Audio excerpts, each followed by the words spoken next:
정말 많이 비슷하네요, 목사님하고 저하고. 네. 착하게 생긴 것도 비슷한 것 같아요. 착하게 생기지만 않고 정말 우리 목사님 착하지 않아요? 네, 네, 순전하고 착한 목사님이에요. 본회퍼가 그런 얘기를 했어요. 내 마음 속에 계신 그리스도는 형제의 말 속에 있는 그리스도보다 약하다, 이런 얘기를 했어요. 내 마음 속에 있는 그리스도는 불확실한데 형제의 말 속에 있는 그리스도는 확실하다. 그래서 우리가 공동체에서 말씀으로 교제하는 것이 필요하고, 또 여러분이 이렇게 말을 듣는 것이 필요한 것입니다. 오늘도 제가 말을 통해서 그리스도를 전할 때 여러분의 마음속에 계신 그리스도가 더 확실해지는 것이죠. 그런 은혜가 함께 하시길 축원합니다. 우리가 기도를 하다 보면은 이제 마음이 평안할 때가 있죠. 그러면 이 평안이라고 하는 것은 어떤 기도 응답의 선제적인 사인과 같아요. 그래서 내가 열심히 기도하는데 평안이 오면 하나님이 응답하시려는가 보다. 그리고 실제로 정말 그럴 때가 많아요. 열심히 기도하다가 하나님이 이렇게 평안을 주시면 정말 기가 막히게 그 일들이 이루어지는 것을 여러분도 그렇고 저도 많이 체험을 했어요. 그런데 항상 그런 건 또 아니에요. 오히려 그럼에도 불구하고 상황이 악화되는 때도 있어요. 우리 막내가 재수를 할 때 정말 열심히 기도했어요. 1년 내내 기도하고 시험 보는 날도 하루 종일 기도하고, 기도의 제목 중에 중요한 것은 정말 삼수만 안 하게 해주십시오, 이제 이거였거든요. 그리고 진짜 열심히 기도하는데 하나님의 마음속에 엄청 확신과 평안을 주시는 거예요. 그래서 우리 집에 기자들이 인터뷰하러 오는 거 아닐까? 이제 이런 생각을 했는데, 이제 시험장에 갔더니 눈이 퉁퉁 불어가지고 나와서 하는 첫 마디가 아빠 나 삼수해야 될 것 같아, 그러더라고요. 이렇게 기도를 했고 마음의 평안을 주셨고, 어떤 면에서는 약속을 받았는데도 상황이 어려워질 때가 있어요. 예를 들면 아브라함 같은 경우에도 무자할 때 하나님이 약속을 하셨어요. 내 후손이 하늘의 별처럼 이 큰 민족을 이루겠다. 그런데 상황이 점점 악화돼서 결국은 아브라함도 사라도 죽은 몸처럼 아주 절망적 상황이 돼버리잖아요. 근데 오늘 야이로에게 그와 같은 일이 벌어진 거예요. 자기 딸이 위중하니까 예수님께 와서 엎드려서 어제 여인은 뒤로 몰래 갔지만 야이로는 예수님 앞에 가서 엎드려서 기도를 했고, 예수님이 알았다. 그리고 지금 예수님이 함께 가시는 거예요. 이게 약속이죠. 내가 가서 딸을 고쳐줄게. 이 약속이거든요. 어떤 면에서 우리가 기도할 때 느끼는 이 평안 같은 것이죠. 그런데 예수님 모시고 가다가 이 전갈이 왔죠. 무슨 전갈이 왔느냐? 딸이 죽었습니다. 이런 전갈이 왔어요. 믿음으로 걸어가고 주님과 함께 걸어가고 약속을 받았는데 상황이 악화되는 걸 넘어서 그냥 절망적이 되어버린 것이죠. 그런데 이때 이제 주님께서 하시는 말씀이 야이로에게 두려워하지 말고 믿기만 하라, 이런 말씀을 하세요. 이런 상황인데도 불구하고 두려워하지 말고 의심하지 말고 계속 믿어라, 이 말씀을 하시죠. 근데 이 말씀에 가만히 이렇게 들어보면 우리가 한 가지 깨닫게 되는 것이, 이게 믿음은 두려워하지 말고 믿으라 그랬으니까 두려움과 싸우는 여정이구나 하는 것입니다.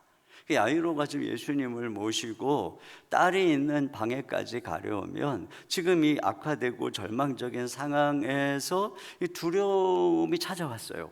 이거 싸워야 되는 거죠. 이것하고 싸워서 끝까지 예수님을 모시고 가면 딸이 사는 것이고, 두려워서 포기하면 딸이 죽는 이런 상황이잖아요. 제가 우리 첫 딸이 5살 때쯤에 어느 날 아침에 일어났는데 눈동자가 노란 거예요. 이게 웬일이지? 병원에 급히 갔더니, 큰 병원 가라고 그러더라고요. 큰 병원을 갔더니 간 수치가 보통 30 이 정도가 정상이잖아요. 근데 간 수치가 2000이라는 거예요.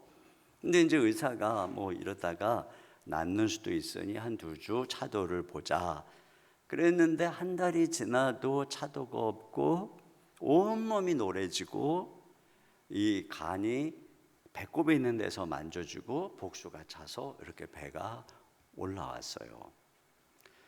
고열이 나고 신음하는 이 아이를 옆에서 지켜보고 있을 때 진짜 혹시라도 잘못되면 어떡하나 하는 그 마음의 두려움이 밀려오고, 무릎에 힘이 풀리고 안절부절 어찌할 바를 모르는 거예요. 그러니까 의사가 점점 간 이식을 해야 될 수도 있다, 이런 얘기를 하는 상황에까지 이르게 됐어요.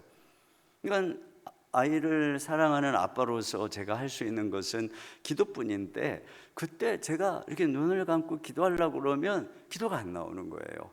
기도하려고 그러면 두려움이 제 목을 꽉 누르는 거예요. 기도를 하려고만 하면 이 두려움이 얼마나 두려운지 한마디도 할 수가 없는 거예요. 그때 제가 깨달았어요. 내가 하나님께 나아가려면, 믿음으로 나아가려면 이 두려움과 싸워야 되는구나. 지금 내 이 상황 속에 있는 이 두려움을 이기지 못하면 내가 주님께 기도할 수 없고 주님과 계속 이 믿음의 여정을 걸어갈 수가 없구나. 이걸 제가 깨닫게 되었어요. 그런 면에서 모든 상황이 그렇죠. 이 믿음의 길을 간다는 것은 우리의 상황 속에 일어나는 수많은 풍랑과 이 맞서서, 이 두려움과 맞서서 싸우는 여정이라고 할 수 있습니다. 그러면 어떻게 우리가 두려움을 이길 수 있을까? 제가 어느 유치부 전도사님이 쓴 글을 어디선가 읽었는데요. 아이들을 데리고 여름 캠프를 간 거예요. 근데 이제 조그만 동산에 이렇게 이제 물이 흐르는 개울을, 통나무 다리를 이제 지나서 건너편으로 가야 되는데, 건널 수 있지만 아이들이니까 무서워할 수도 있겠다, 이런 생각이 들으면서 이런 생각했대요. 누가 잘 건너올까? 아무래도 천방지축 개구장이 같은 놈들이 잘 건너겠지. 이제 이렇게 생각을 하고 전도사님이, 얘들아 전도사님 따라서 이 건너가자 그랬더니 웬걸 아주 얌전한 애들이 그리고 아무 겁 없이 전도사님을 따라서 그 통나무 다리를 다 건너오더라는 거예요. 그런데 한 아이가 건너오지 못하고 저쪽에서 울고 있는 거예요. 근데 그 아이가 누구냐? 맨날 천방지축 애들 주워받고 그냥 막 이러던 애라는 거예요. 근데 왜 그가 못 건너오는가? 전도사님 하는 말이 그거예요. 그 아이는 부모님하고 관계에 문제가 있다는 거예요. 그래서 왜 그러는 거예요? 부모님을 신뢰하지 못하니까 전도사님도 신뢰하지 못하고, 통나무 다리도 신뢰하지 못하고, 사회도 신뢰하지 못하는 겁니다. 이런 얘기를 하더라고요. 근데 여러분, 이 말이 참 저에게 되게 마음에 다가왔어요. 우리도 그런 것이죠. 그러니까 우리가 예수님을 신뢰할 때 우리 인생의 어떤 두려움의 강들을 건너가고 통나무 다리를 겁없이 갈 수 있는 것이죠. 근데 예수님을 신뢰하는 이 믿음이 적으면 모든 것들이 이제 두려운 것이에요. 그렇기 때문에 그 핵심은, 우리가 두려움을 이기는 것은 기질도 아니고 담력도 아니고 그냥 믿음이라는 거예요. 그러니까 믿음은 주님과의 관계잖아요. 그러니까 주님께서 두려워하지 말고 믿기만 해라. 그러니까 나를 믿어라. 이런 이제 말씀을 하시는 것이죠. 저는 어려서부터 목사님 이것도 나고 닮았는지 모르겠지만 저는 어려서부터 겁이 많았어요. 목사님도 겁이 많았을 것 같아요, 그렇죠? 네, 우리 겁 많은 목사님 근심하게 하지 말아주세요. 네. 저는 굉장히 이제 소심한 기질에 몸도 약하고 가난하고 이제 부모님이 어린 시절부터 아주 많이 다투셨어요. 그러니까 이게 부모가 싸우면 안 돼요. 이 부모가 싸운다는 의미는 막 대판 이것만 싸우는 게 아니에요. 우리 막내는 우리가 이렇게 싸우는 게 아니거든요. 아내랑 나랑 무슨 얘기를 막 이렇게 이제 이렇게 주고받고 받다 보면 우리는 얘기한 거거든요. 근데 주일학교 전도사님이 어느 날 시원이가 기도 제목을 냈대요. 뭔데요? 그랬더니 우리 엄마 아빠 좀 안 싸우게 해달라고. 아이고 참말로. 그래서 제가 깨달았어요. 아, 얘는 애가 기질적으로 이게 얘는 그냥 목소리만 조금 높아져도 벌써 무서운 거예요. 제가 그런 스타일이었던 거예요.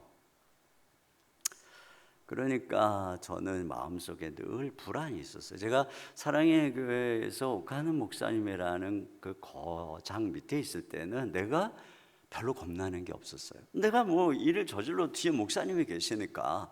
근데 이제 23년 전에 교회를 개척하고 이제 제가 담임 목사가 돼 보니까 정말 모든 게 겁이 나는 거예요. 조금만 교회 안에 문제가 생겨도 교회가 깨지면 어쩌나. 설교를 하고 있는데 한 분만 눈을 감고 있어도 내가 설교를 죽쓰고 있구나, 뭐 이런 생각이 들고, 누군가가 이렇게 인사할 때 인상을 딱 굳게 하고 가면 다음 주부터 안 나올래나, 뭐 이런 또 생각을 하고, 또 그러다가 어떤 분이 교회를 떠나면 나 같은 목사는 자격이 없어 그러면서 또 스스로 자책을 하고, 또 그 중에 또 훌륭한 분이 떠나면 막 더 자책하는 시간이 길어지는 거예요. 그러니까 그러다 누가 또 비난을 하면 얼마나 막 힘이 드는지요. 그러니까 목회가 너무 힘이 드는 거예요. 그래서 제가 너무 소심해서 검도를, 누가 뭐 검도를 하면 담력이 생긴다 그래서 검도를 배워볼까 이 생각도 했고, 또 번지 점프를 한번 해볼까? 근데 그건 절대 못하겠더라고요.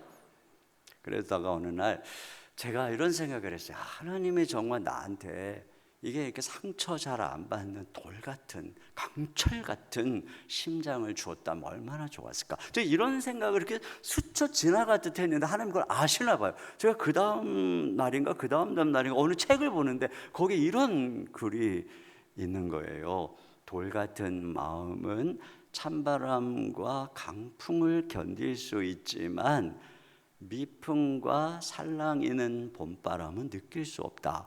진짜 주님이 이렇게 즉각 응답을 하세요. 근데 제가 가만히 생각해 보니까 제가 하나님이 주신 은사가 이게 섬세한 마음, 그러니까 상처를 받을 수도 있죠, 찬바람과 강풍에. 그러나 저는 이 미풍과 살랑이는 봄바람을 느끼는 거, 성령님의 예민한 은혜를 느끼고 또 성도들의 마음에 민감하게 반응하고, 이게 저더라고요. 근데 내가 이런 마음이 이렇게 강철같이 되면 내가 상처는 덜 받을 수 있는지 모르겠지만 내가 주님께 쓰임을 받을 수는 없겠다, 이런 생각이 들었어요. 그래서 그런 생각도 그만두고 마음이 강철같이 되는 것도 포기하고 그냥 그때나 지금이나 항상 똑같아요. 그때 겁난 게 지금도 겁나고, 뭐 어렸을 때 겁난 게 이 나이가 돼도 겁나고, 그냥 그때 상처받던 거 지금도 상처받고 똑같아요. 그런데 제가 어떻게 목회를 이런 마음으로 해왔나 이렇게 생각해 보면, 이게 겁이 많은 아이는 맨날 엄마 치마자라 이렇게 붙잡고 이게 맨날 다니잖아요. 그것처럼 늘 주님만 붙잡고, 다윗이 그런 말 했잖아요. 내가 두려워하는 날에는 내가 주를 의지하리이다. 근데 저는 뭐 맨날 두려우니까 맨날 주님을 의지하고 그렇게 걸어갔던 것이죠. 근데 참 신기하게도 소심한 제가 이렇게 주님을 의지하면 주님이 은혜를 주시는 거예요. 언젠가는 엄청난 스트레스로 이렇게 막 짓눌렸는지 숨이 잘 안 쉬어지는 거예요. 너무 이제 몇 개월을 숨이 잘 안 쉬어지는 거예요. 그러다가 그때 제가 이제 누가복음을 이렇게 계속 묵상하다가 겟세마네 동산에 우리 주님을 이렇게 묵상하는데, 야, 주님 이 순간에 스트레스가 보통이 아니셨겠네. 이 뭐 제자가 예수님 배신한 것도 스트레스요. 이제 제자들이 다 도망갈 거 아시는 것도 엄청난 배신감이요. 또 지금 눈앞에 지금 엄청난 십자가의 고난을 앞에 두고 있는 것도 엄청난 이 두려움과 스트레스요. 자기의 백성이 예수님을 거역해서 예수님을 잡아가고 때리고 뭐 이런 거역하는 것들이 얼마나 막 분노와 스트레스가 이 예수님에게 찾아오셨겠어요. 그래서 주님이 뭐라 그러냐면은 내 마음이 심히 고민하여 죽게 되었다, 이렇게 말씀을 하셨잖아요. 그런데 예수님께서 그러한 스트레스와 분노와 배신감으로 거기서 심장마비가 오거나 뇌출혈로 쓰러지면 안 돼요. 왜냐하면 그러면 예수님은 십자가를 질 수가 없는 거예요. 십자가를 지고 끝까지 지고 인류의 모든 저주를 그 몸으로 받아내셔야 되는데, 예수님이 그 스트레스로, 그 분노로 거기서 심장마비로 뇌출혈로 쾅 하고 쓰러지시면 못 지는 거예요, 십자가를. 주님은 그걸 끝까지 이겨내시고 땀방울이 핏방울이 되기까지 기도하시고 결국은 그 모든 스트레스를 지시고 골고다 언덕으로 올라가신 거예요. 제가 그걸 이렇게 묵상하는데, 그렇구나, 예수님은 나하고 자리바꿔 마신 예수님은 내 이 모든 스트레스도 다 짊어지셨구나. 그래서 예수님 안에서 이 스트레스가 절대로 나를 쓰러뜨릴 수 없겠구나. 예수님이 이미 이걸 다 담당하셨기 때문에 절대 나는 쓰러지지 않아. 이런 믿음이 오더라고요. 그러면서 그 찬양 있잖아요. 겟세마네 동산에 주를 생각할 때에 근심이나 걱정을 외면할 수 있을까? 길이 참고 묵묵히 주를 따라가리라. 이 찬양을 계속 부르는데 그렇게 눈물이 나더라고요. 그래, 예수님에 비하면 내가 받는 스트레스, 내가 하는 걱정이 뭐가 그렇게 무겁나? 그렇게 부르면서 눈물을 흘리고 찬양하는데 숨이 쉬어지더라고요. 우리 예수님은 그뿐인가요? 엄청난 공포와 두려움을 또 짊어지셨어요. 채찍으로 내리치는 게 아프기만 하는 건가요? 얼마나 그 두려움이 그 골고다 언덕으로 올라갈 때. 예전에 박효진 장로님이 그러더라고요. 교도관이셨잖아요.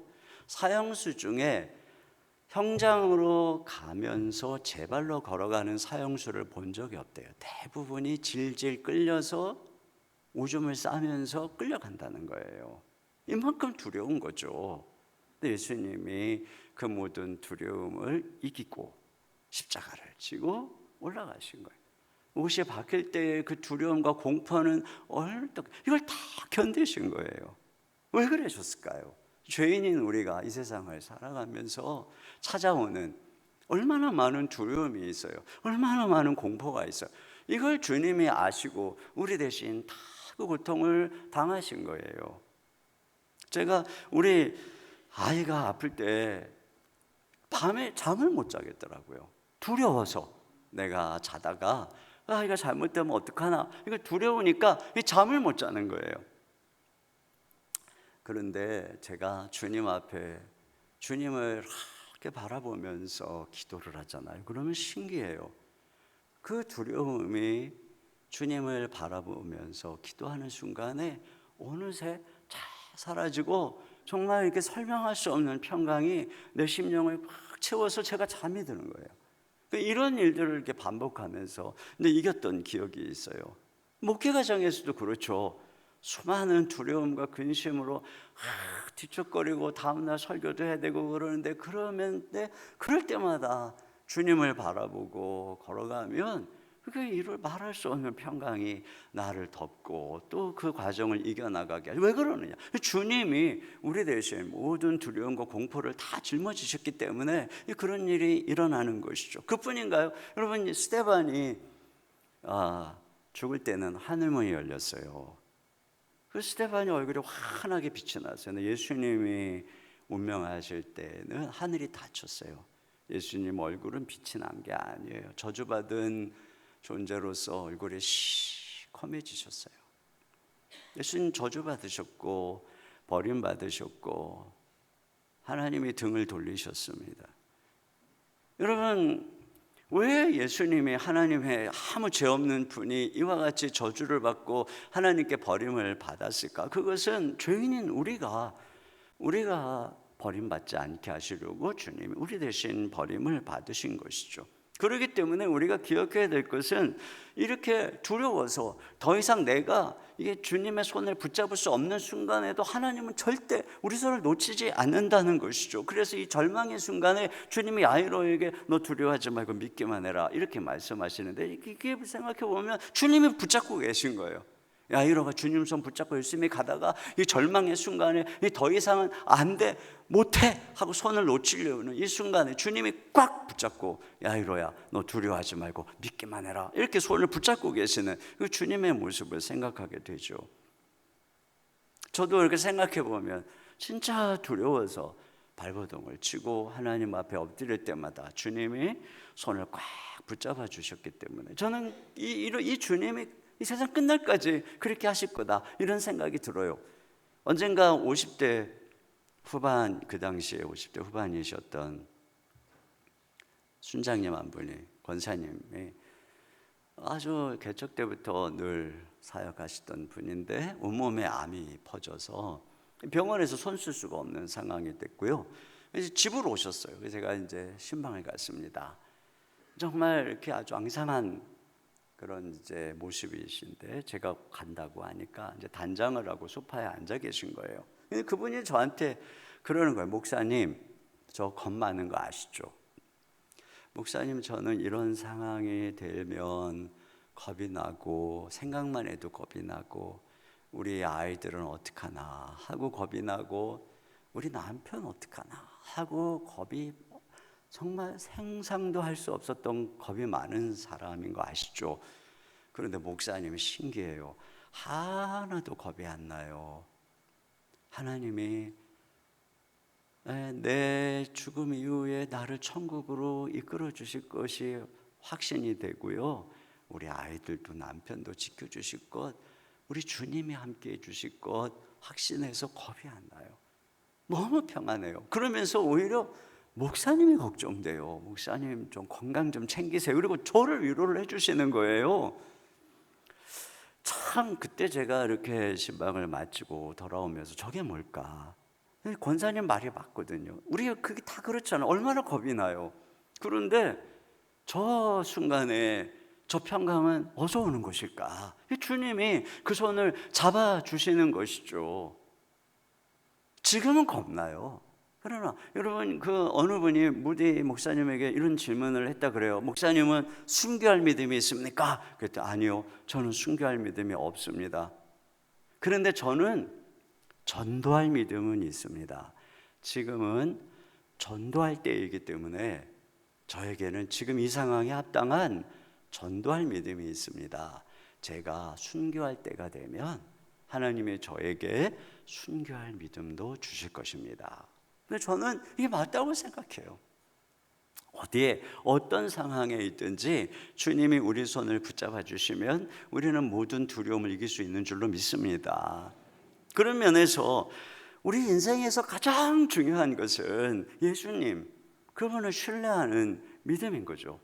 그분이 항상 내 곁에서 나의 목자가 되셔서 걸어가는. 여러분, 베드로가 무슨 얘기를 했냐면은 이 불로 연단하여도 우리의 믿음이 불로 연단해도 없어질 금보다 귀하다, 이런 얘기를 했어요. 여러분, 이 금은 이 연소점이 가장 높은 금속이라 그랬잖아요. 그래서 아주 고열로 이 금을 연단하면은 금이 없어지는 게 아니고 불순물이 다 빠지고 정금이 되는 겁니다.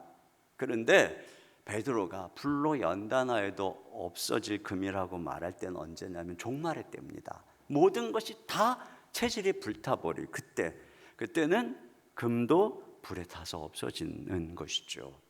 그런데 그때 불에 타지 않고 없어지지 않고 우리를 딱 붙잡아 주시는 그게 뭐냐? 그게 믿음이라는 거예요.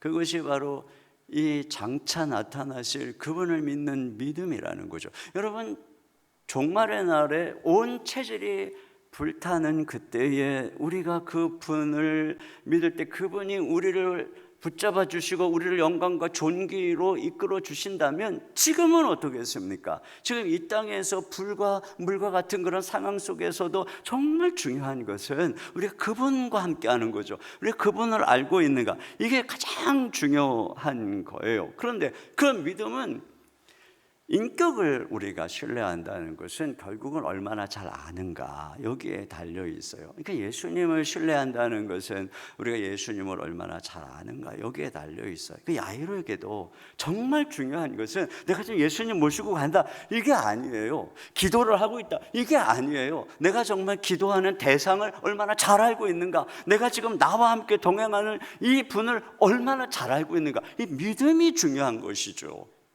그런 면에서 하나님이 야이로의 급한 걸음을 멈춰 세워서 예수님을 배우게 하시는 거예요. 어제 우리가 본 것처럼 이 지금 야이로가 얼마나 다급합니까? 그런데 갑자기 혈루증 앓는 여인이 불청객처럼 끼어들었어요. 뒤로 와서 옷자락을 만지고 병이 나았어요. 예수님이 자신에게서 능력이 나간 줄 알고 누가 내 옷을 만졌느냐 하고 그 여인을 찾았어요. 우물쭈물쭈물 나올 때까지 얼마나 시간들이 있었겠어요. 나와가지고 여인의 말을 물어보고 막 간증을 듣고 이러고 있는 거예요. 여러분, 이 순간에 야이로의 마음을 한번 생각해 보세요. 얼마나 속이 타고 얼마나 1분 1초가 1년처럼 여겨졌겠어요.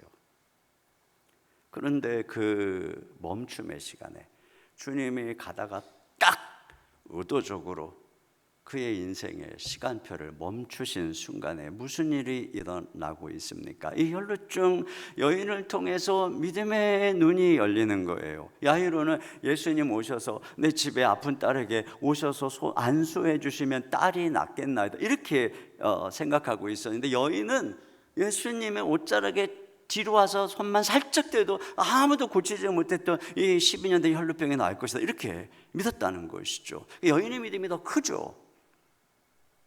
여인은 예수님을 하나님으로 믿었던 것이에요.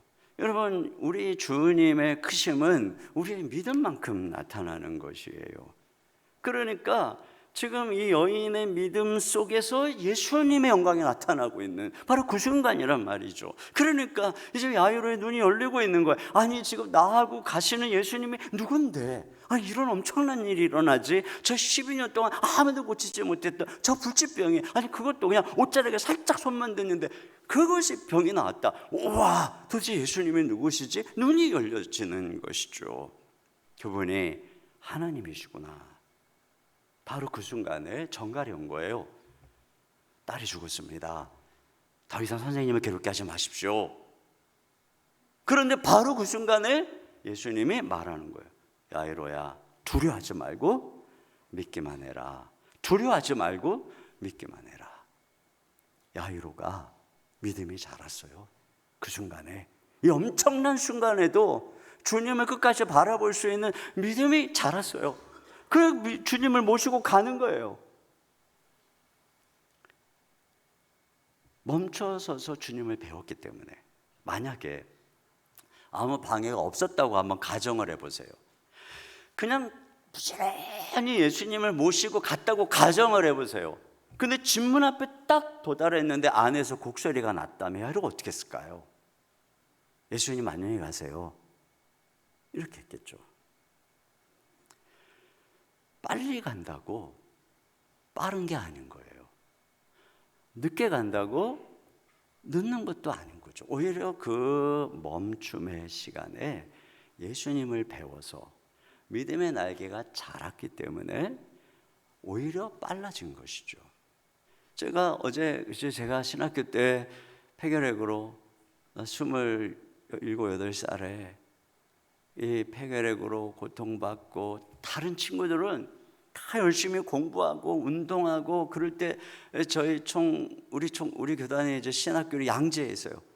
양재에 있는 종신 캠퍼스 양지 바른 곳에 이러고 앉아가지고 얼굴은 창백하게 친구들을 부러워했어요. 주님, 저 친구들은 저렇게 달려가는데 저는 이게 뭡니까? 그런데 돌아보니까 그때 믿음의 날개가 자랐어요. 제가 지금 목회의 장애물을 넘는 믿음의 날개가 그때 자랐어요. 잘 먹고 잘 자고 달려가는 그 젊은 날에 3년을 밤마다 고독과 불안에서 씨름하고 살기 위해서 혈루증 앓는 여인처럼 예수님만 바라보려고 몸부림치면서 주님을 향했던 바로 그때의 제 믿음의 날개가 자랐어요. 그때는 정말 늦는 것 같았어요. 많이 늦는 것 같았어요. 근데 돌아서 생각해보니 늦는 게 아니었어요. 그뿐이 아니에요. 저의 아버님은 중풍으로 제가 30대 후반에 쓰러져서 25년을 투병하시다가 얼마 전에 몇 년 전에 돌아가셨어요. 여동생이 또 그 와중에 이혼을 해갖고 또 조카들까지 데리고 와서 우리 아이 셋에 여동생에 조카 둘에 아버님 중풍으로 쓰러지시고 어머니까지 제 어깨가 진짜 무거웠어요. 그런데 그 속에서 기도하고 몸부림치다 보니 또 제 믿음의 근육이 자랐어요. 그러니까 중요한 것은 얼마나 빨리 가냐, 얼마나 앞서가냐 이거 아니에요. 내가 얼마나 주님을 아는가, 내가 얼마나 이 믿음의 근육이 자라고 믿음의 날개가 자라는가 이것인 것이죠. 우리 인생에 여러 가지 모양으로 멈춤의 시간이 옵니다. 잘 나가던 사업이 실패하기도 하고 관계가 깨지기도 하고 캄캄한 그런 시간들이 우리에게 다가오고 그 멈춤의 시간에 많은 걸 잃어버릴 수도 있어요. 그러나 우리 신자는 바로 그때 그 시간이 바로 믿음의 연단의 시간이거든요. 그 고난의 시간에 우리는 이렇게 망하는 게 아니에요. 세상 사람들은 그때 폐인이 되고 망하는데 우리는 그런 것이 아니라 그때 믿음의 날개가 자라는 것입니다. 그리고 믿음의 날개가 자라면 우리가 결국은 더 빨리 가게 되는 줄로 믿습니다. 결국 야이로가 믿음으로 주님만 바라보고 끝까지 가요. 그리고 방 안에까지 모시고 가요. 사람들이 비웃어도 방 안에까지 모시고 가요. 그랬더니 예수님이 그 딸에게 달리다 굼 소녀야 일어나라. 그 딸이 살아났어요. 여러분 믿음으로 출발했다고 다 되는 게 아니었던 거예요. 여정 속에 두려움, 의심과 싸우면서 끝까지 믿음의 여정을 완수해야 되는 것이죠. 그때의 기적이 일어나는 것을 보게 됩니다. 제가 우리 딸이 그렇게 위중할 때 그때가 그 의료 파업이 일어났을 때예요. 하필이면 그때 병원에 입원했던 아이를 의사도 없고 얘를 더 어떻게 치료할 뭐가 없으니까 퇴원을 하라는 거예요. 이 아이를. 그래서 퇴원을 시켰어요. 집에서 이 아이를 돌보고 있는데 뭐 얼마나 불안합니까? 그래서 제가 아침에 이제 교회 이제 출근을 하고 당시 이제 사택에 분당이 있었는데 이제 서초동까지 출근을 하고 돌아오는 길에 그냥 매일 저녁마다 돌아오는 길에 청계산 기도원이 있어요. 그냥 기도원으로 올라가는 겁니다. 뭐 제가 할 수 있는 게 없잖아요. 집에 가봐야 내가 뭐 할 수 있는 거 아무것도 없고 기도원으로 올라가서 산 꼭대기로 올라갔어요.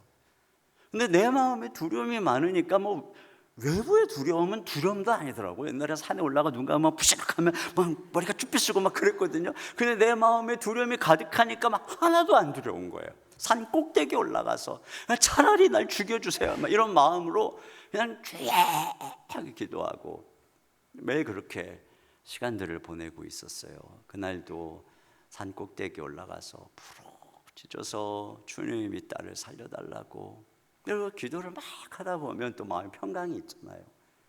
그리고 이제 내려서 이제 집에 가려고 차에 시동을 탁 거는 순간에 갑자기 이게 이제 마귀가 저를 이제 시험을 하는 거예요. 야, 네가 그렇게 기도한다고 딸이 낫냐? 좋은 의사를 만나든지 좋은 치료법을 찾아야지. 네가 기도한다고 딸이 낫냐? 뭐 이런 생각이 확 들어온 거예요.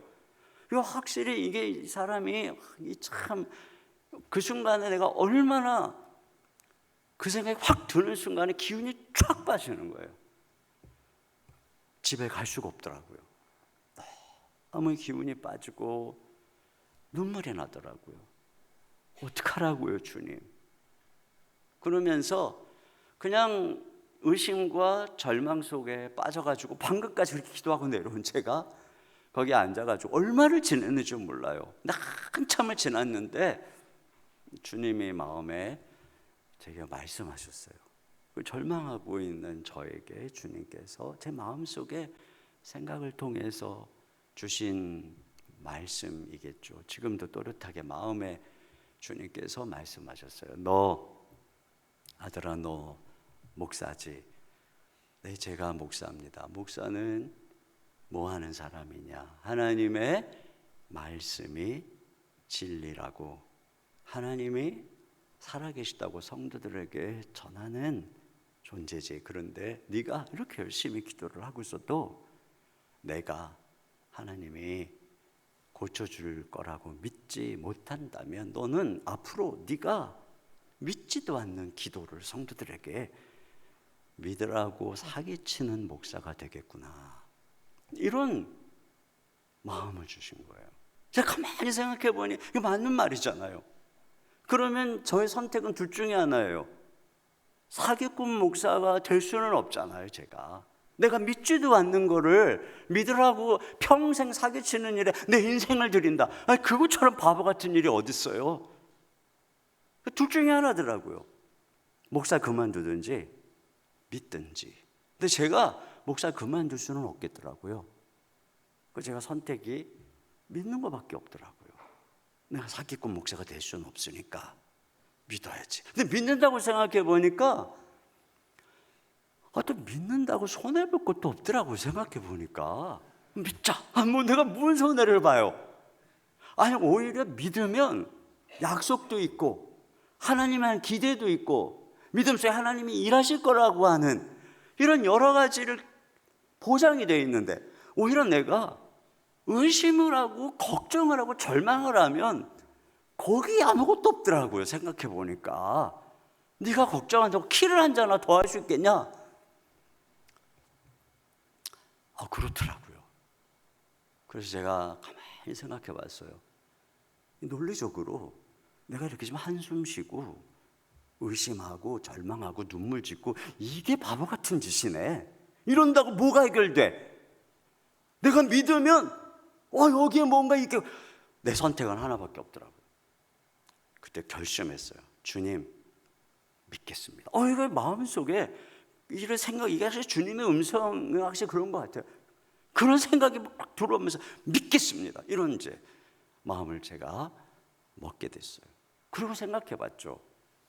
믿는다면 내가 어떻게 하는 거지? 내가 진짜 믿는다면 제가 감사하고 찬양해야 되고, 진짜 믿는다면 내가 기도하고 주님께 주님이 응답해 주실 걸 믿는다면 내가 찬양하고 감사해야 되겠더라고.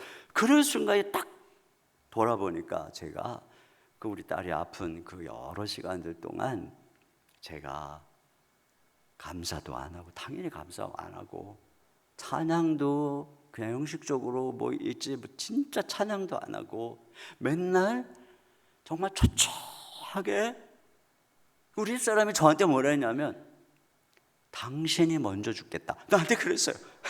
당신이. 근데 그러고 다녔어요. 그러고 제가 그런 저 자신을 이렇게 생각해 봤더니 제가 뭐인 거예요.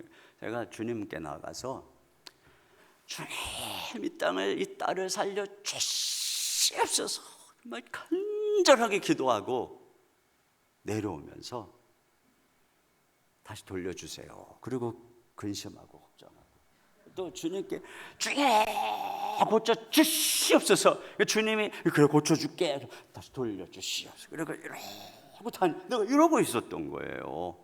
그러니 주님께서 야 어떻게 고쳐줘요? 어떻게? 그 애비가 그러고 다니는데. 여러분 폴 트루니에가 신앙이 공중 그네 고개와 같다고 했어요.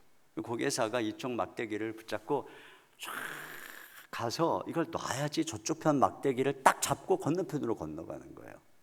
근데 이쪽 막대기를 잡고 쫙 갔다가 안 놓으면 다시 빽 하는 거예요. 내가 그러고 있던 거예요. 빽 내가 이러고 있었던 거예요. 내가 가만히 돌아보니 내가 그때 생각난 말씀이 뭐였냐면 무엇이든지 기도하고 구하는 것은 받은 줄로 믿으라. 그리하면 그대로 되리라. 마가복음 11장 24절 이 말씀이 생각이 나는 거예요. 내가 무엇이든지 기도하고 구하는 것은 받은 줄로 믿으라. 그리하면 그대로 되리라. 근데 제가 기도하고 구하는 것은 굉장히 잘했어요. 매일 아침에 일어나면서부터 밤까지 순간순간 밥도 안 먹고 목숨 걸고 기도를 했어요. 그런데 기도하고 구한 것을 받은 줄로 믿는 일은 못한 거예요. 믿음으로 기도하지를 않은 거죠. 제가 그걸 깨달았어요. 내가 할 일은 한편에서는 열심히 기도하는 것이지만 기도하고 구한 것을 주님이 가장 좋으신 주님이 응답하실 거라고 하는 그 믿음을 가져야 되는데 내가 믿지 못했구나. 믿는다면 그분께 맡겼으니 찬양하고 감사해야 되는데 그러지 못했구나. 제가 그때 결심했어요. 그래, 이제부터 내가 주님을 찬양하리라. 이제부터 감사하리라. 근심, 원망, 불평 다 던져버리고 내 입술이 오직 그분을 향한 믿음만 선포하리라. 그 순간에 이런 결심을 한 거예요. 무르릉 다시 힘이 나가지고 시동을 걸고 집으로 가면서 막 찬양을 했어요. 목소리를 막 높여가지고 막 억지로 그냥 막 찬양을 막 했어요. 그리고 집에 갔죠. 아내가 왜 이렇게 늦었냐고. 그때는 이제 핸드폰 이런 게 없을 때예요. 막 이제 나와가지고 얘기를 했어요. 이런 일이 있었다고. 그랬더니 제 아내가 제 아내가 그게 언제쯤이냐 그러면서 아이가 조금 전에 잠이 들었는데 그 눈동자에 노란 게 조금 하얘지는 것 같다고 그러는 거예요. 그래갖고 자는 애만 눈을 막 이렇게 이제 봤는데 잘 안 되더라고요. 일어나자마자 눈을 봤는데 진짜 눈동자의 절반 정도가 하얘진 거예요. 그리고 매일같이 노란기가 빠져나가기 시작하고 병원에 갔더니 간 수치가 900이라는 거 2000에서 그 다음 주에 또 갔어요. 그랬더니 200이라는 거예요. 그 다음 주에 또 갔어요. 정상이라는 거예요. 진짜 놀랬죠. 그러니까 그 의사가 그러는 거예요. 뭐 어떻게 했냐는 거예요. 그러면서 그때 어떤 아이가 우리 아이랑 비슷한 우리 아이가 왔는데 저쪽에 있는 제가 똑같은 거의 비슷한 증상인데 간 이식을 해서 지금 면역 치료를 하러 온 거라고 이런 얘기를 하더라고요. 물론 하나님이 그것도 하나님의 치료의 한 과정이겠죠. 제가 참 그때 깨달았어요. 진짜 우리 아이는 그때 하나님이 치료해 주시고 지금은 언제 아팠었냐는 모습으로 우리 교회와 직장에서 가장 에너제틱하게 자기가 아니면 우리 교회 무너진다고 생각하고 그냥 밤낮으로 뛰고 다닙니다. 빨리 결혼을 해야 되는데 말이시죠. 소개 좀 해주세요.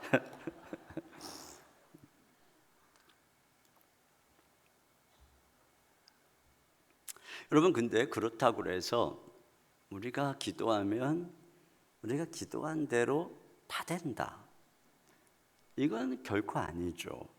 우리가 간절히 기도하지만 하나님이 우리가 기도한 그대로 다 주시는 것도 아니고, 우리가 기도한 그대로 주시는 게 항상 좋은 것도 아니에요. 기도라고 하는 것이 도깨비 방망이처럼 내 뜻을 이루는 게 아니에요. 어떤 면에서는 기도는 도깨비 방망이보다 더 좋은 거예요. 내 소원이 아니라 선하신 주님이 우리에게 가장 선한 것을 주시는 것이기 때문에, 그러므로 우리는 기도를 통해서 우리를 향한 하나님의 선하신 뜻이 이루어질 것을 믿음으로 바라보는 것이고, 그래서 때때로 우리가 기도한 그대로 주시지 않는다 할지라도 이것이 응답이구나, 그리고 내가 때로는 이해할 수 없어도 이것이 우리 주님의 가장 좋은 응답이구나. 그리고 또 더 중요한 게 있어요. 진짜 기도를 열심히 한 사람은 그거를 받아들여요. 진짜 기도를 열심히 한 사람은 내 뜻대로 이루어지지 않아도 주님이 이렇게 응답하셨구나 하고 말이죠. 제가 아까 서두에 얘기했잖아요. 우리 딸이 그렇게 열심히, 제 아이가 셋이거든요. 첫째는 잘 들어갔어요. 근데 둘째가 재수를 했어요. 제가 이제 입시부모 3년째잖아요. 근데 셋째가 재수를 할 때니까 5년째. 제가 6년째마저 입시생 부모 한다는 건 너무 이 대한민국에서 가혹한 짐이었어요. 너무너무 가혹한 짐. 그래서 제발 주님 삼수만 안 하게 해주세요. 진짜 열심히 기도했어요. 그 1년 동안 매일 기도했어요. 그리고 시험 보는 날 하루 종일 기도했어요. 진짜 내가 시험 받아 그렇게 만들었을 거예요. 시간 하루 종일 기도했어요. 확신이 있었어요. 딱 갔는데 아빠 삼수해야 될 것 같대. 그 순간 제 마음이 어땠을까요? 진짜 순간, 아주 잠깐 시험 될 뻔했어요. 아주 잠깐. 내가 이렇게 열심히 기도했는데, 근데 그 다음 순간 딱 무슨 생각이 떠올랐냐면, 오늘 기도했잖아, 이게 응답이야, 이런 생각이 마음속에 들어온 거예요. 그러면서 무슨 생각이 들었냐면, 우리 막내가 언니한테 치이고 바로 위에 오빠한테 치이고, 우리 막내, 얘는 존재감이 막내라는 거, 귀엽다는 거, 이 한 가지. 얘는요 항상 웃고 귀엽고 평화로운 아이였어요. 교회에서도 늘 웃고 우리 교회 집사님들이 다 얘를 이뻐해요. 근데 나중에 알고 보니까 그게 이 아이의 생존 전략이었어요. 내가 사랑받고 생존하려면 이래야 돼. 내가 이러고 살았던 거예요. 물론 뭐 기본 천성이 이렇게 막 평화롭고 이런 건 있지만, 근데 그게 사춘기 때 터진 거예요. 사춘기 때 견디던 아이가 드디어 터진 거예요. 그래가지고 청소년부 목사님이 어느 날, 목사님, 시온이가 좀 심각해요. 자해 충동을 느끼고 상담을 받아봐야 될 것 같아요. 그래서 깜짝 놀라가지고, 그러고 이제 상담도 받고 이제 이랬어요. 그리고 뭐 온 가족이 다 막 회의를 하고 언니 오빠에게, 야, 좀 시온이 아프다, 우리가 이 아이, 그래가지고 그때서부터 그냥 이 아이 고등학교 2학년 때부터 모든 걸 다 참았어. 우리 가족이 다 참고 개중심으로 아무리 소리를 지르고 막 발광을 해도 그냥 쿡 참고 우리는 다 그렇게 지내고 있었던 차였어요, 사실은. 근데 주님이 그때 그런 마음 주신 거예요. 얘 아직도 사랑의 젖이 더 필요하다. 얘 아직도 사랑의 보약을 더 먹어야 된다. 그래서 제가 생각한 거죠. 삼수. 이 아이가 삼수를 하겠다고 할 때, 이거 자기가 그 삼수가 엄마 아빠한테 얼마나 큰 부담인지 알잖아요. 이미 재수까지 했는데. 이게 이 아이에게 엄마 아빠의 사랑의 보약을 먹이는 기회다.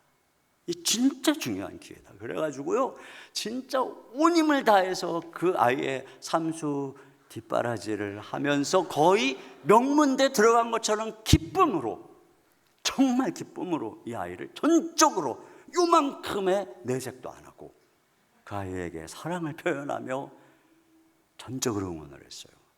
왜? 주님 응답이니까. 근데 이 아이가 그 여름쯤인가 그러더라고요. 아빠, 진짜 이상해. 어떻게 이렇게 머리가 맑을 수 있지? 어떻게 이렇게 마음이 평안할 수가 있지? 어떻게 이렇게 집중이 잘 될 수가 있지?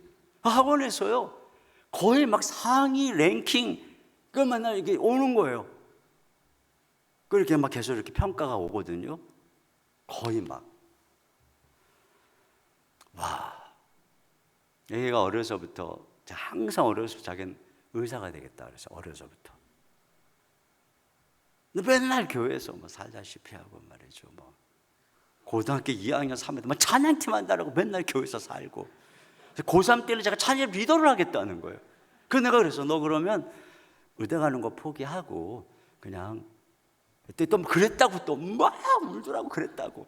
아니 공부를 하든지 찬양 너 그러면 의대 못 가잖아. 그래도 자기는 찬양을 해야 산대요. 진짜 정말 그랬어요. 나중에 그러더라. 아빠, 내가 고등학교 3학년 때 사실 공부 열심히 하는 줄 알았지? 나 아니야. 아빠, 나 맨날 교회에 와서 기도했어. 너무 힘이 되니까. 얘가 감사하게도 아이들이 어렸을 때 교회 수련회 가서 예수님을 다 인격적으로 만났어요. 그러니까 힘드니까 주님을 찾은 거예요.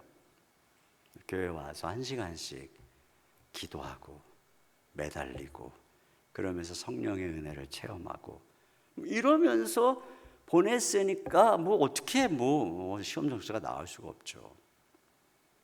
근데 그런 과정을 통해서 얘가 마음이 치유가 된 거예요. 그래 결국은 자기가 원하는 공부를 또 할 수 있는 그런 길들을 가게 되고, 이런 여러 가지를 생각해보면 하나님이 우리에게 기도 응답을 한다고 하는 것이 항상 내가 이렇게 기도 이것만은 아니다. 저는 그때 그 사건, 우리 첫 아이 사건 이후로 지금도 그럽니다. 어떤 문제가 있으면 하나님께 무릎 꿇고 주님께 올려드리고 걱정하지 않고 하나님 맡깁니다. 주님 손 안에서 우리 아이는 안전합니다. 주님이 가장 선하신 주님, 당신께 맡깁니다. 늘 이렇게 주님께 기도합니다.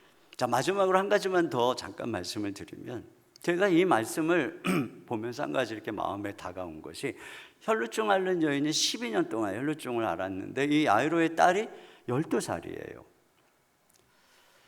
둘 다 12라고 하는 숫자를 곰곰이 생각하다가 마음에 이런 생각이 떠올랐어요. 회당장의 딸이 12살 있잖아요. 딸을 키워본 분들은 알아요. 12년 동안 얼마나 행복했을까. 그런데 반면에 그 12년 동안 혈루증 앓는 여인은 얼마나 버림받고 소외되고 지옥 같은 고통의 삶을 살았을까. 이 회당장이 12살 난 자신의 딸의 고통이 아니었다면 지난 12년간 고통받아온 여인의 슬픔을 알았을까. 이런 생각이 들더라고요. 왜냐하면 제가 우리 딸이 아프면서 저는 고통의 세상을 보는 눈이 열렸어요. 제가 그 당시에 사랑의 교회에서 매주 금요 심야 기도회를 담당하고 있었거든요. 근데 금요 심야 기도회를 담당하면 항상 성도님들이 이게 기도 제목을 많이 이렇게 냅니다. 그때 우리 딸이 너무 아프니까 이제 기도 제목을 내고, 제가 너무 힘이 드니까 기도인도 못하고 이렇게 앞에 앉아 있는데, 제 딸의 기도 제목이 화면 제일 위에 첫째 줄에 딱 올라가 있는 거예요. 근데 그때 제가 알았어요. 여기에 기도 제목 올린 분들의 마음이 이런 거였구나. 이런 거였구나. 그리고 그 한마디의 기도가 이렇게 힘이 되는 거였구나. 그걸 알고 내가 그동안 이렇게 자기 가족들의 아픈 곳으로 기도 제목 올린 성도들의 마음 얼마나 알았을까 하고 회개하는 거예요. 또 우리 아이 그 병원에서 이게 이제 약을 타려고 그러게 이제 이렇게 앞에 이렇게 이제 로비 그 약탄에 되지 거기 앉아 있는데 그렇게 한참 근심하는 마음으로 병원에서 앉아 있는데 저기 앉아 있는 어떤 사람이 뒷모습을 이렇게 보는데 저분 마음이 이런 거겠구나. 저쪽에 그 머리를 이렇게 깎고 링거를 꽂은 아이를 휠체어에 끌고 가는 엄마의 얼굴을 바라보는데 저 엄마의 마음이 이런 거였구나. 저기 남편을 부축해 가고 있는 아내의 마음이 이런 거였구나. 그러면서 내가 이 병원을 이제 그 교회 근처에 있었기 때문에 이 병원을 얼마나 많이 신방을 왔는데 여기 있는 분들의 이 마음을 내가 얼마나 알았을까. 그리고 또 거기 앉아서 또 회개하는 거예요. 또 이 아이가 이 병원에 입원해 있을 때 어느 날은 엄마하고 있고 싶다는 거예요. 그 밑에 동생이 있는데 걔가 3살, 그 밑에가 아직 돌도 안 됐어요. 우리 막내가 그때였어요. 그랬는데 이 병원에 있는 얘가 엄마랑 있고 싶다는 거예요. 그 제가 데리고 가야 되는 거예요. 그 얘네 둘을 뒤에 카시트에 싣고 가는데 엄마가 없으니까 막내가 울기 시작하는 거예요. 와! 근데 옆에 있던 아들도 같이 또 와! 울는 거예요. 이제 저도 울고 싶더라고요. 정말 간신히 집에 도착을 했어요. 어떻게 잠이 든 아이를 어떻게 해서 이제 집에 데리고 올라가는데 불이 꺼져 있잖아요.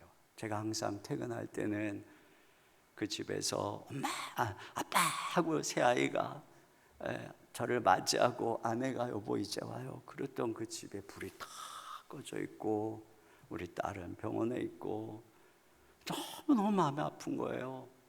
이 아이를 안고 이제 문을 따고 들어가서 얘를 눕히려고 하는데 깬 거예요.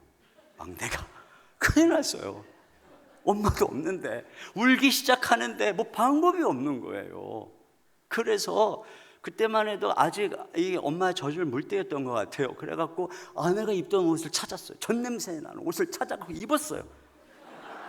그리고 안고 이랬더니 얘가 엄마 냄새가 나니까 얘가 진정이 되더라고요. 정말 신기하게 진정이 된 거예요. 간신히 재우고 아들도 씻기 위해서 간신히 재우고 그리고 이제 거실에 가만히 앉아 있는데 야, 우리 집사람 너무 힘들었겠다.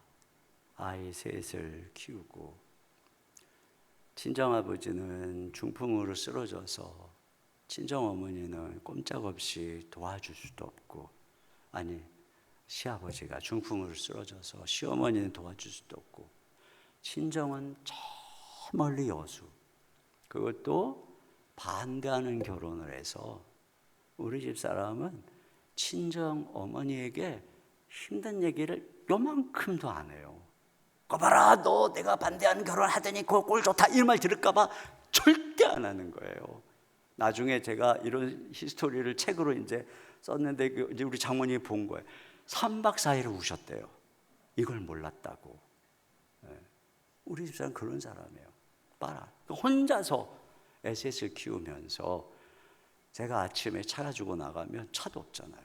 에셋 때리고 버스 2번 갈아타고 교회를 오는 거였어요. 어떻게 다녔지?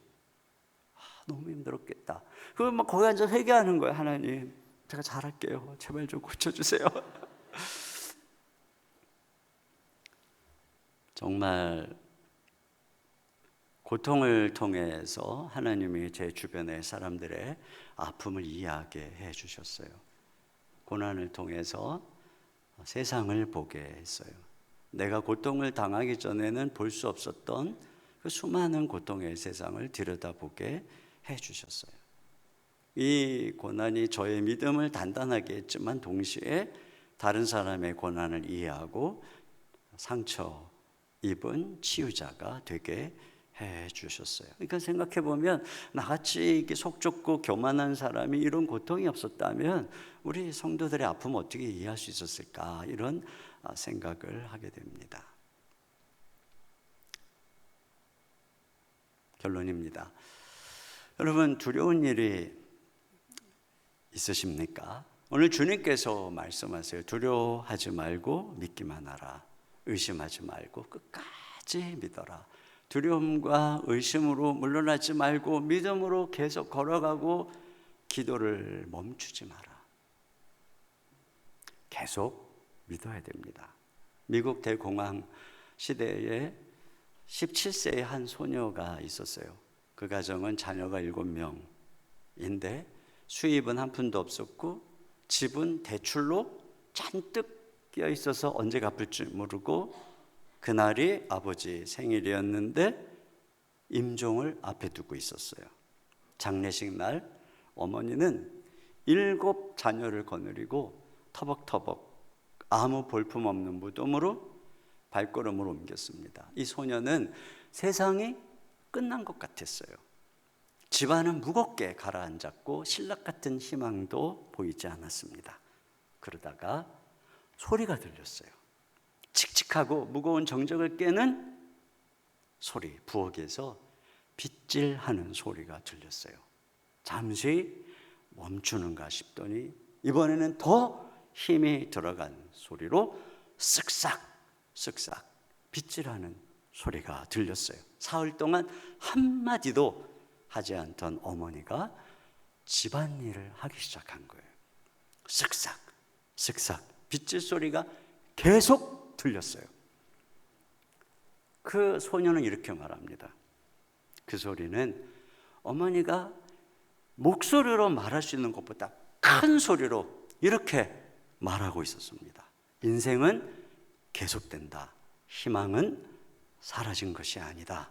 우리는 주님을 믿었고 앞으로도 그 사실은 변함이 없을 것이다. 우리는 다시 힘을 내어 삶을 이어갈 것이다. 어머니가 일어나서 단순히 집안일을 하는 소리가 얼마나 달콤했는지 자기 기억에 영원히 남아 있었던 것이죠. 어두운 터널 끝이 보이지 않아도 끝까지 우리 곁에 주님이 계시니까요. 모든 것들이 무너져도 우리 주님이 계시니까요. 그 주님 손 붙잡고 일어나서 믿음으로 하루하루 걸어가면 어느덧 터널의 끝에 도달하고 빛이 보이는 그런 희망이, 은혜가 우리의 삶을 찾아오게 될 줄로 믿습니다. 기도하겠습니다.